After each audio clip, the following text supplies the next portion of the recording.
América Latina y mundo entero, muy buenas tardes, bienvenidos a Somos, yo soy Neri Paredes, gracias por acompañarnos en una emisión más. Antes de comenzar, los invito a que veamos un avance de lo que les hemos preparado para hoy. Somos, el programa cultural de Telesur, inicia con la información más destacada de los pueblos del mundo. Continúan las actividades del festival Argerish en el Teatro Colón de Buenos Aires, Argentina, con una amplia agenda cultural. Y en Venezuela, inició la 17ª edición del Festival Mundial de Poesía, con la primera gala que tuvo lugar en el Teatro Bolívar de Caracas, en el centro histórico de la ciudad capital. Además, conversaremos con la realizadora boliviana, María Fernández Rada. Todo esto y mucho más hoy en Somos. Todo esto y mucho más hoy aquí en Somos, y yo los invito a que nos sigan en nuestras cuentas tanto en Instagram como en Twitter. Escríbanos cualquier sugerencia o cualquier comentario, con mucho gusto les vamos a responder. Por lo pronto nos damos una breve pausa, pero no se vayan, ya comenzamos.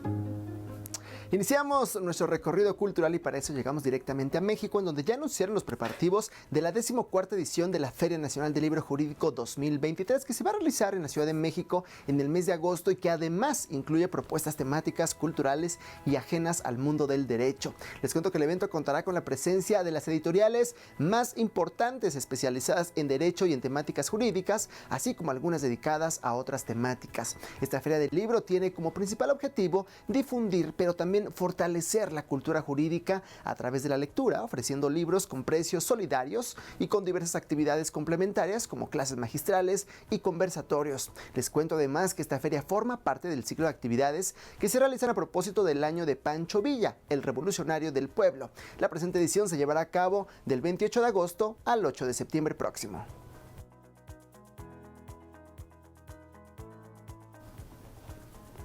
Les queremos compartir que falleció a los 91 años de edad Franz Hinkelemmert, destacado filósofo alemán, exponente de la teología de la liberación y de la crítica teológica al capitalismo en San José, Costa Rica. Hinkelemmert nació en Alemania en el año de 1931, pasó gran parte de su vida en América Latina, mostrando interés por la filosofía, la teología y el impacto de ambas disciplinas en el acontecer económico y político de los países en desarrollo. El intelectual fue merecedor de diversos reconocimientos como el Premio Libertador al Pensamiento Crítico, entregado en Caracas por el comandante Hugo Chávez en el año 2006, y de varios doctorados honoris causa en universidades de países como Venezuela, Costa Rica, Brasil y Argentina. También es fundador de la Red de Intelectuales y Artistas en Defensa de la Humanidad y es autor de la crítica de las ideologías frente a la crítica de la religión.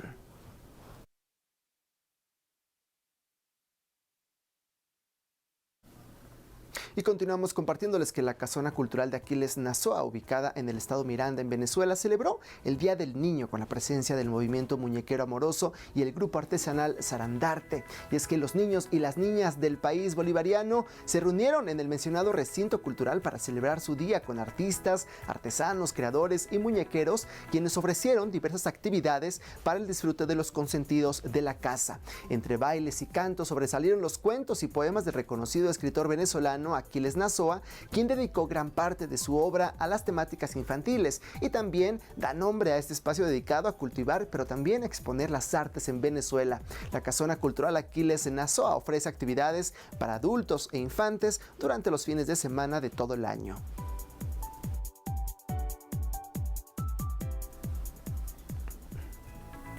Y fíjese que la película venezolana La Sombra del Sol, dirigida por Miguel Ángel Ferrer, resultó una de las más galardonadas durante el cierre del Festival de Cine Venezolano Mérida 2023. Y es que durante la 19ª edición del mencionado festival, el largometraje en coproducción venezolana-estadounidense fue galardonado en las categorías de largometraje de ficción, mejor actor de reparto para Ángelo López, mejor ópera prima, mejor actor para Carlos Manuel González y mejor diseño sonoro. La cinta, que fue estrenada en el pasado mes de junio en el emblemático TCL Chinese Theater de Hollywood, en medio de uno de los festivales de cine más importantes para la comunidad latina y de habla castellana en Estados Unidos. El guión de La Sombra del Sol, realizado en 4 manos, se consolidó gracias al equipo y a la producción de quienes hicieron posible el rodaje en Acarigua, Venezuela, para después ser proyectado el día de la clausura de Los Ángeles Latino International Film Festival 2023.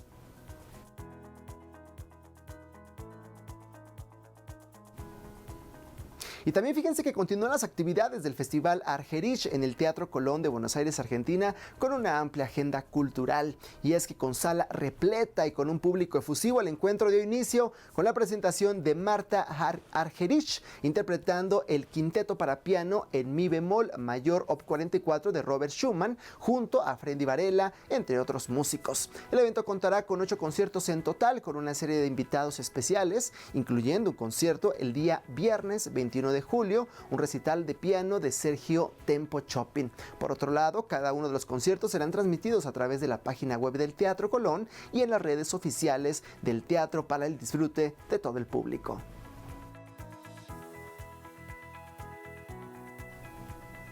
Y continuando con este recorrido cultural, el joropo venezolano se hizo presente en la Cumbre de los Pueblos, el cual se realiza desde este lunes 17 de julio en Bruselas, capital de Bélgica, en donde destacados bailarines y músicos de este género venezolano, entre arpa, 4 maracas y vestimentas típicas, expusieron su arte en el encuentro que se realizan en las organizaciones y representantes de la izquierda latinoamericana y europea en la capital de Bélgica, con el propósito de debatir las preocupaciones reales para los pueblos del sur global, como la paz y el ecologismo, al tiempo que presentaron un espacio para celebrar la multiculturalidad y la hermandad de los países que participan de la Cumbre de los Pueblos.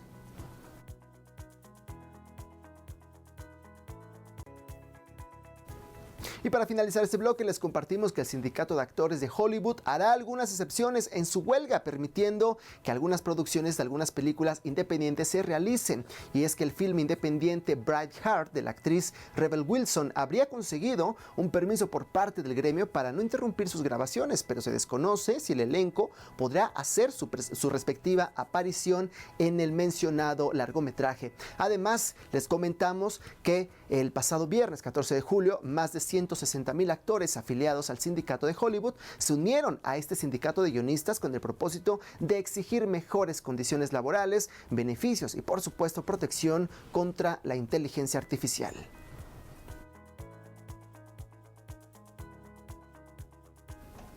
Y con esta información nos vamos a una breve pausa, pero no se vayan porque regresamos con mucho más aquí a Somos.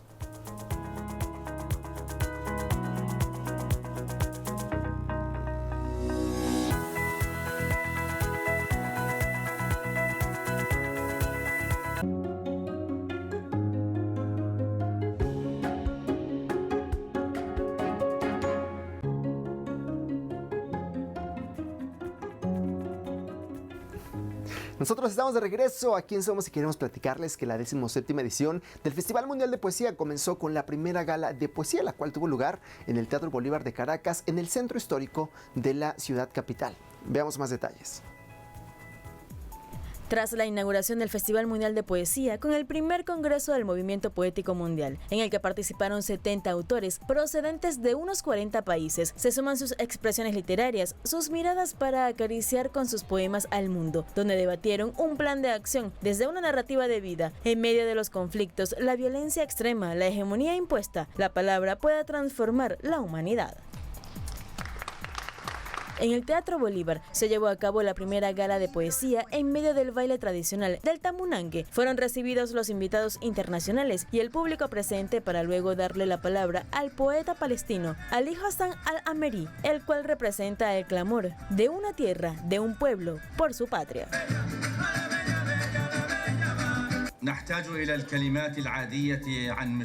Necesitamos palabras sobre nuestra salud, sobre amantes que dormían debajo del puente, sobre espacios que nos llegan o que atravesamos, sobre el placer entre los árboles. Necesitamos palabras entre tops crecientes, necesitamos un lenguaje cuidado por los astros, sobre unas cúpulas azules que abran las puertas de las tinieblas para los nombres. Seguido fue el turno de la poeta Sonja Manojlović, proveniente de Croacia. Y aquí, si miras adelante sin parpadear, los pies serán rápidos, seguros en el descenso a la oscuridad. No te hará trizas cada pobre cosa en cada seta amarilla que se mofe. Son todos costumbres de la vida nocturna, tanto el miedo a la luna como los gritos callejeros. No cambias el mundo con tocarlo, empiezas el agosto celestial cuando el sonámbulo pasa a través de ti. La gala continuó con la interpretación del poeta, diputado y presidente de la Asamblea Nacional, Jorge Rodríguez, quien llevó su narrativa de cuentos, Papeles de la Demencia. Hay una iglesia pequeña en el pueblo de mis sueños. Un hombre solo, cansado, la recorre. Inicia cada tarde su sermón a los bancos vacíos. Afuera, el cielo es fuego. La voz del hombre en la penumbra, Padre nuestro. El Festival de Poesía es un espacio que cuenta con la participación de más de 70 poetas internacionales y 200 venezolanos, el cual concluye el próximo 23 de julio con el objetivo de fortalecer el mundo literario del país, apostando al encuentro entre pueblos hermanos y expresar el amor por la humanidad mediante la poesía. Y le queremos compartir además que ya inició el taller internacional de verano que forma parte de la Cátedra de Danza del Ballet Nacional de Cuba, dispuesto a realizarse desde esta semana y hasta el próximo 6 de agosto en La Habana. Veamos más detalles.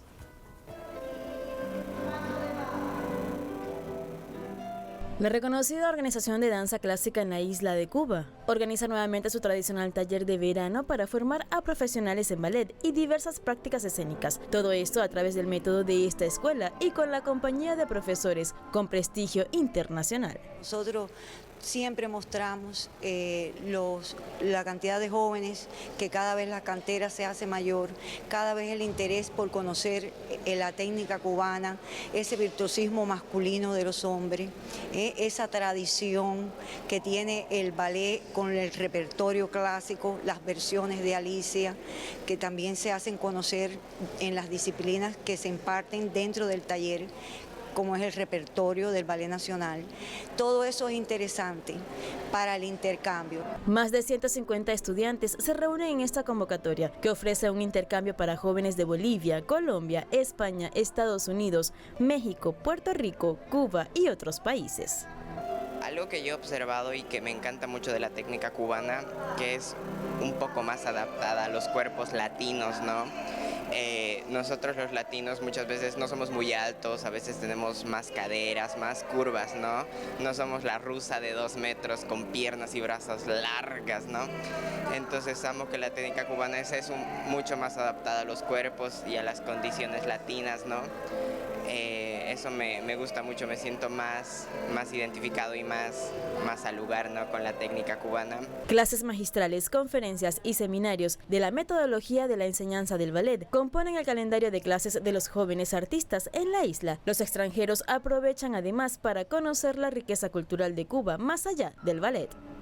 Se disfruta muchísimo las clases, los maestros son increíbles, el ambiente, en general Cuba es muy bonito, entonces siento que lo mismo que encuentras como fuera del salón te hace querer regresar todo el tiempo. Esta iniciativa, llevada a cabo en la sede del Ballet Nacional de Cuba, finalizará con el evento en el cual los participantes mostrarán el repertorio recién aprendido en una gala artística y buscarán resaltar el profesionalismo del ballet cubano y su método, reconocido en todo el mundo.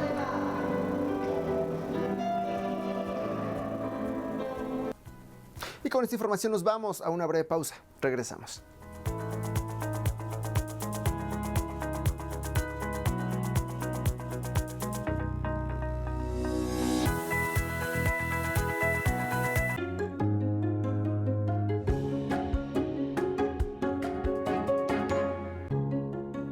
compromiso.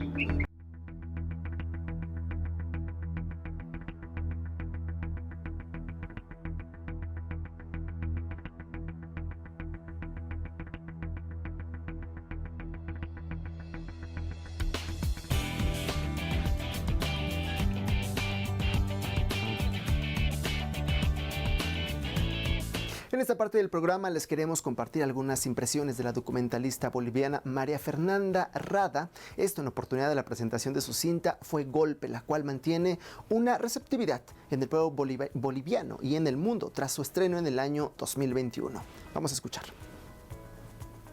Fue multiestreno, fue no solamente en Bolivia, sino en Venezuela, en México, en Argentina, en toda Latinoamérica. Fue un estreno a nivel mundial y fue muy grata la sorpresa porque a los 2 días ya habíamos sobrepasado el 1 millón de espectadores y después las organizaciones sociales, el pueblo boliviano se apropió de este documental. Incluso cuando se cumplen el segundo año del golpe, es que se exhibe este documental en las plazas públicas y pues nuestro llamado fue a las organizaciones políticas y a los movimientos sociales de difundir este documental, pues es un documental sin fines de lucro, entonces nosotros nos sentimos en la necesidad de pedir que se repique. Nosotros mismos llamamos a la gente a piratear nuestro material, entonces fue impresionante y hoy en día es el documental más visto en nuestra cinematografía y eso realmente es un gran orgullo porque sentimos que era una necesidad y un derecho que tenía el pueblo boliviano de recuperar la información que durante un año de gobierno de facto había sido raptada, secuestrada, silenciada, porque es muy importante tomar en cuenta que durante el gobierno de facto no había la libertad de prensa que existe en democracia, entonces para nosotros era importante y fundamental que el pueblo boliviano sea consciente de cómo se ejecutó este golpe de Estado, ¿no? Y al haber existido tanta tergiversación mediática, fue una batalla que les dimos desde la calle, desde la población popular y realmente estamos muy contentos del significado que tuvo, pero además Fue Golpe se constituye como en una pieza audiovisual cinematográfica y representó a Bolivia en Berna, representó a Bolivia en Francia, representó a Bolivia en Estados Unidos y a la semana ya teníamos personas que nos pedían el material para hacer los subtítulos en distintos idiomas. Entonces fue realmente un esfuerzo comunitario que se fue sumando y viralizando porque la gente se sintió representada. La realizadora boliviana también indicó cuáles fueron los principales desafíos a la hora de llevar adelante el rodaje del documental. Escuchemos. Bueno, yo creo que el principal desafío fue hacerlo durante un gobierno de facto, en dictadura, en pandemia, en golpe, en exilio. Fueron situaciones realmente muy conflictivas para todos los que estábamos, no solo para quienes estábamos en el exilio realizando la edición del documental, sino también para los que estaban en Bolivia, en los lugares de los hechos, documentando la atrocidad del terrorismo de Estado. Entonces, fue complicado eso porque nos poníamos en riesgo al hacer este documental. Algunos en riesgo de no poder volver a Bolivia, algunos en riesgo de recibir una bala, ¿no? Entonces, eso es algo que yo recalco de todo el equipo, que fue un esfuerzo colectivo, pero que sé que se la jugaron en un momento donde no había garantías de derechos humanos y donde decir determinadas verdades podía resultar peligroso. No olvidemos que hemos tenido 1.500 presos políticos, 37 asesinados, 800 torturados, 900 heridos y más de 1.000 exiliados. Entonces, creo que ese fue el mayor reto, el hecho de hacerlo de forma independiente, además porque no contábamos con recursos, toda la gente trabajó gratis y aportó gratis este documental, pero también el hecho de ponernos en peligro frente al fascismo regional, ¿no? La realizadora boliviana nos comparte a las y los usuarios de Telesur cuál ha sido el periplo del documental luego de su estreno. Los invito a que escuchemos. El documental es parte de esa lucha. No es que el documental logra que el pueblo boliviano se movilice, es que el pueblo boliviano está movilizado y la película fue aportar a esa lucha un arma más, que fue la contundencia de las pruebas. Ahora, también los compañeros lo presentaron como pruebas frente a los juicios que están existiendo actualmente contra los golpistas y son pruebas contundentes, videográficas y documentales que evidencian que en Bolivia hubo un golpe golpe de Estado, que evidencian que en Bolivia hubo terrorismo de Estado, que evidencian que hubo grupos paramilitares armados. Y por otro lado, yo quiero recalcar que esta película no solo es una película con la historia del pueblo boliviano, es una película sobre la historia latinoamericana. Por eso recalcamos el rol de México, el rol heroico de la diplomacia mexicana y de López Obrador, que salvan la vida de Evo Morales, la solidaridad de Argentina con las madres de Plaza de Mayo. Entonces fue una película que no solamente fue arropada en Bolivia, sino yo considero por los demócratas del mundo. Hemos tenido una excelente reproducción en México, se expuso en la Cinemateca Mexicana, que es una de las más grandes de América Latina. Telesur lo exhibió en 2 capítulos, Hispan TV lo difundió en 6 capítulos. Entonces yo realmente creo que ya trascendió a Bolivia. Es una historia de la gente que cree en la justicia, en la memoria, en la verdad, y que repudia el fascismo y que piensa que es necesario hacer una denuncia y trabajar una conciencia respecto a eso. Si llegamos al final de nuestro recorrido cultural y hoy los vamos a dejar con parte del documental de la boliviana María Fernanda Rada, un material que invita a la reflexión sobre los efectos del fascismo y sobre todo cuando proviene del Estado. Nosotros nos vemos mañana aquí en Somos, ya lo saben, misma hora, mismo canal. Que pasen una excelente tarde. Y ahora me despido agradeciendo por ese compromiso, por ese esfuerzo. Antes dirigente, momentáneamente presidente, ahora nuevamente dirigente, compañeros de base. Agradezco a todos y a todos. Nunca me abandonaron y nunca los abandonaremos. A los que nos han robado el voto, que su ambición, su egoísmo y su violencia